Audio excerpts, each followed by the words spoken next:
It's the same kind of idea. There's different strategies. Basketball games always sell. So you guys pack out your 56. I told you. Or can I explain it to you? Please do, because I don't understand. What? Cut. Welcome to the Open Mic Show, the podcast where four friends, three today, Eli, Alex, Finn, and myself, Isaac, get together and share stories, ideas, and tons of laughs. From school, life, the world around us, we'll cover all kinds of topics, keeping it real along the way. So pull up a chair and join the conversation. All right, first up on today's episode, we're going to do a little bit of an icebreaker. You might notice there's only three of us in the room today, and that is because our dear friend Eli has pneumonia. Tragic. I miss him. Definitely sending some healing toward him. Although I am glad he's at home, because that last day he was with us. He was not okay. He was not okay. Yeah. I thought he was on death's doorstep, because he was like sitting in his chair, and he was like... He's not energetic at all. He looks at me and goes, I don't know if you can make me laugh today. I was like, why? He goes, it hurts to laugh. I need you to just calm down. He was in a deep place. He was. I felt really bad for him. I don't really know what I could have done to help him out there. I called him last night. He seemed like he was doing a little better, though. Mm-hmm. That's good. Yeah. So. No, he did seem a little better. I definitely am glad he stayed home, though, because I also am not trying to get sick. Yeah. Getting sick right now, as busy we are, would be detrimental.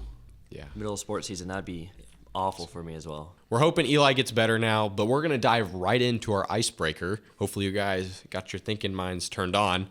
I'll go first. The icebreaker is, what are some snacks that you really enjoy? You know, we're talking really specifically about school snacks. You know, all of us are in school. We like to pull out some munchies during class. Oh, yeah.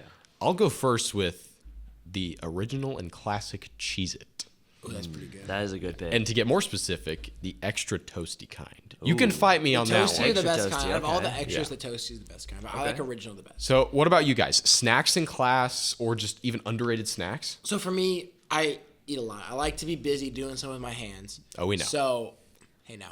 All right? We all know I eat a lot. We don't got to put dishes out on us, all right? So, I always try to go something a little more on the healthy side. So that way, I can still snack and have fun and enjoy my food. But it's a little better for me than, if I'm eating Sour Patch Kids all day. There's nothing wrong with Sour Patch Kids, but I get what you're saying. agree. So, my go-to is lightly salted pistachios. Now, Okay. if I'm at school, I always get the de-shelled ones. I love it because it makes it so much easier to have the de-shelled. But what I really, really, really enjoy is when I'm at home and I'm bored, cracking open pistachios. I don't know why I really like that, but it's kind of fun for me to get it. It feels like I earned something. And they're good too. They're really good. There's also different seasonings you can get on them as well. I know. My favorite's the honey roasted. Kind of the sweet and the salty to combine. So good. So good. What about you, Fanatic Groove? That's a tough question, but I also really like eating, like Alex. But I am not as healthy as Alex, so I would have to go with Lifesaver gummies. Ooh, okay. Specifically the purple bag. I don't know what flavor it is, but the purple bag is so like good. a kind of wild berry Skittle type. Yeah. Okay. Oh, I don't like the wild berry flavors. Those do This something is something to me. that this is a hill I will die on. I like original flavors the best because that's what I get used to. I can hop on that. No, the they only are exception I original is have, better. Sour Patch Kid watermelons. I don't like But those are a different candy to me. See, They're that's not different than Kids. Sour Patch Kids. That's what I'm saying. Sour Patch Kids Extremes. Sour Skittles are also another good one, but I don't like wild berry. I feel like wild berry, they all they taste really artificial to me. Okay. And I know obviously if I'm eating Skittles, obviously there's not much there's not a bunch of real fruit in them. Yeah. I mean, I could be wrong, but I don't think There's there are. not. It's a lot of sugar. And It's just artificial. And it's fine. I don't, I'm not one of those that it has to be natural, but I feel the wild berry, you can taste the artificial in it.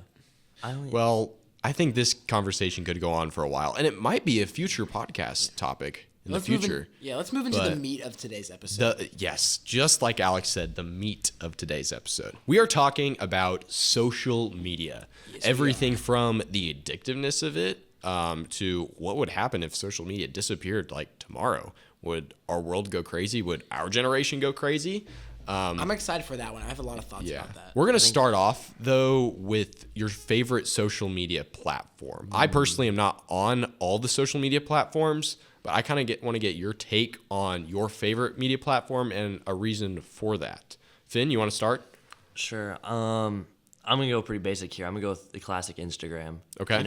Stay connected with all your friends. You can still watch reels and stay updated with current news events and all that stuff. I just think it has everything.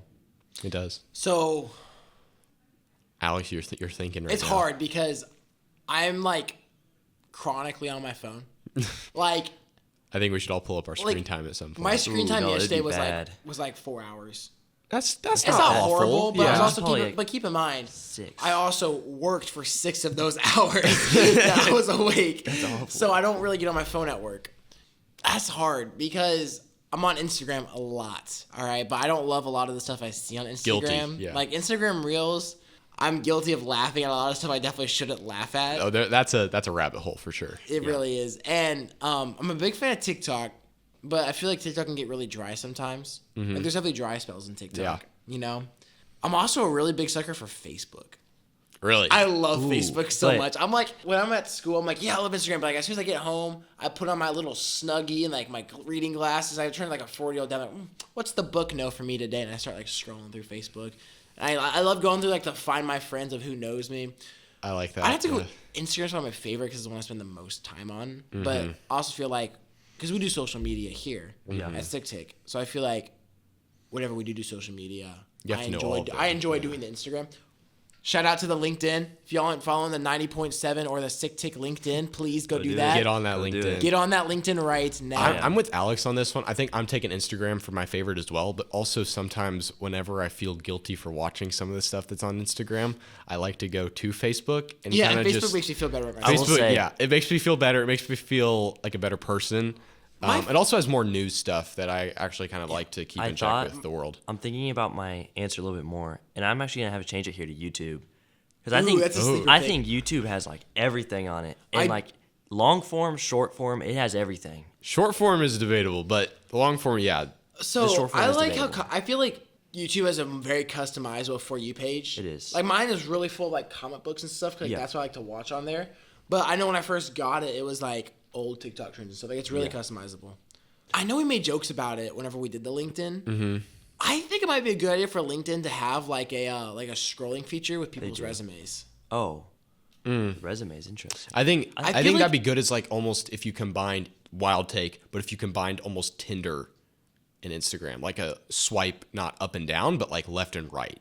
Like Tinder and if you combine like Tinder and LinkedIn. Like and yeah, then- if you're trying to Ooh. find like Wait, that's kind of a good idea. new It's like- hires or you're starting a business from the ground up, like that person's good, I'll keep them and stuff. But maybe the bad part about that is because when it comes to like resume, you have to look at more than just what's on the page. Like look at their past experiences. So I feel like obviously I'm not on Tinder. I'm not old enough to be on Tinder. No, neither nor of do us I are. want to be on Tinder. Yeah. But I know there's like a stereotype if you just swipe. Like people say like it turns into like a game on your phone, and so I think like There would have to be a balance. there has to be a balance because you can't like if that's people's jobs you're messing with. You can't be it. I want to say again, I'm not on Tinder, nor do I want to be on any dating app. I need this to be a known fact, guys. Okay, Yeah. I'm looking at both the cameras right now, so we're making eye contact. I think there's definitely a lot of potential for that and a lot of potential for growth in social media, especially in the next even year or decade. I think definitely it'll be at a different No, place. I for sure agree. But with that being said, though, what do you think would happen if social media disappeared? Oh, I want it to so badly. I think the world would go insane. Like all the kids, like especially I think the freshmen going into freshman year of high school. I know they're also chronically online, and I think like the younger generation would be absolutely over. So Alex, you look really passionate about this. I like social media for the aspect of like marketing and like for business. Oh, yeah. I really love it for that. I feel like it's and that's what I great. find myself using it for more and more. But I feel like most people don't though. Exactly. So I don't know about you guys. Right now, I've only got Snapchat downloaded because of my FOMO. All right. If everyone tomorrow was like, all right, me too. Everyone mass deletion of Snapchat. It's gone. It's gone. I'd take But that. That's the app on the chopping block for me right But now. that's what I mean. It's because like on Snapchat, I look at things like public stories and school stories. Like, yeah, it's great for keeping up, but Instagram has that. But I also see on Snapchat that like whenever something bad happens, like I don't want to get in like too many specifics, but like let's say a photo gets out that shouldn't, or messages get sent that can't be tracked back because it deletes. Like that aspect that makes Snapchat cool. Like, you know, nothing saves. It's all, you know, it's like a real conversation. The problem is that people have. I personally like. I know people have gotten hurt by Snapchat. There definitely can be a lot of negative I that is don't brought out of it. love the social media aspect of the way that Snapchat's used for, but I'm a hypocrite because I use it every day. I was on Snapchat right before we started recording, saying to Yeah. people, so I'm a hypocrite for it.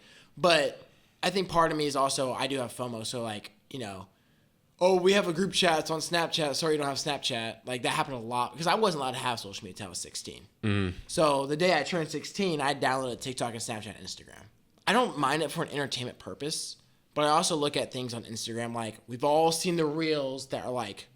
I think that's where the doom scrolling also comes into play because if you limit a lot of the content that's shown, especially on like Instagram and like Facebook Reels and everything like that, I think you would spend a lot less time on social media if there wasn't that stupid and comedic and doom scrolling type reels on there. Which I think if that's eliminated, I think social media has a way different plea of being beneficial. I personally, I don't have TikTok. I think that personally, as a society, I believe that we would probably be better off without social media in a sense, or like at least like kind of age gapping it in a way. I mean, I don't know about age gapping. I don't know if that would help it, but you mean age capping? Age. Like you have to be like a certain age to be on it or something. Like, I don't think that would help because most of the videos are from older people anyway. Like but that's 20s. What I'm saying. I actually agree with that. I feel like if you're like in elementary school, you shouldn't be on social media. Obviously, I don't think you should have a phone, but that's a whole and different obviously topic. Whenever I was in elementary school, there were some kids who had phones, but no one had a phone. Half the elementary schoolers have phones now. I didn't have a phone. I feel old saying that because we're only seniors. We're in seniors, high school. but I got a phone 4 years ago. That was my first phone. I got a phone freshman year. I got my phone going into my 6th grade year, but that's because I did a lot of after school stuff. It's communication. But my mom got it for communication, but like it was like I had screen time and like limits. Like I wasn't just handed a phone like, hey, go wild, do whatever. Yeah, you and want. I think that's sometimes the problem with today as well. I think it would be beneficial in the long run if social media disappeared, but at the same time, I feel like the world would go into a little panic. I agree. It would be very hard. It would be as it started. Definitely very stressful. The only thing I wouldn't like about that is, again, the business aspects of social media. Oh, yeah. I feel like it's really easy to reach out and do business with people and like maybe like. Yeah. I mean, you have Shoner Productions on Instagram. At the end of the day, would it be really? How hard would it be to do that without Instagram? It's a big communication piece. Exactly. That's the thing with. At the end of the day, the main thing that I would lose from deleting all social media is the communication aspect with people that I don't like text with or call with or stuff like that. But I think that's a question, and there's definitely more questions that could spark from this of what would happen if social media disappeared. Would the world become a better place? Would it become a worse place? Would people interact with each other more? I think people would be nicer. I think people. I think there's a lot of possibilities. I think there's a lot of hate out there. I think we normalize hate as being cool, and people think it's funny. Yeah. I feel like that's out there a lot. I feel like that is a thing that needs to not be. I think we definitely had a lot of great conversation today. I think there's a lot of. We could talk about it for hours. We could talk about it for a while, and there could be more podcasts about this and more topics sparked from just these topics that we talked about today. And I feel like we could revisit it here too. We definitely could. And if you listeners have any opinions on this, make sure to definitely reach out to us, and we can even share some of our listeners' perspectives on this as well. Yeah. Well, that's all for today's episode. We definitely hit a lot of topics, and there's definitely more potential episodes that could come from just these topics that we talked about today. But thanks for listening to the Open Mic Show. We'll get back with you. Hopefully Eli is here with us next episode. Hopefully. We will definitely have some more episodes coming out soon. If you'd like to hear us discuss a topic, make sure to reach out to us as well. We'll get back with you soon with more stories, laughs, random conversations. But until then, stay safe. Stay curious, and we'll catch you next time.